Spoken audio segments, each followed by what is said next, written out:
Обращаюсь к сторонам. У вас есть вопросы к представителю Джохор Кенеша?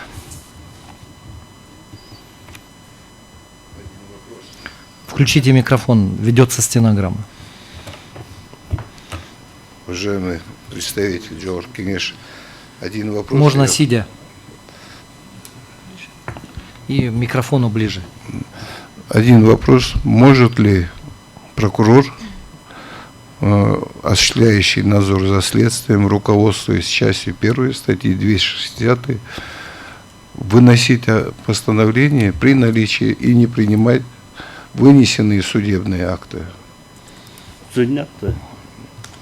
Вот так толковать свои полномочия.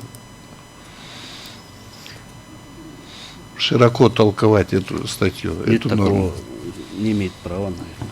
Нету. Только вышестоящий суд надо обжаловать. Нет. Нет, есть вопросы? Нет вопросов у вас, да? Уважаемые коллеги, есть вопросы? Представитель Джохор Кенеша. Присаживайтесь. Спасибо.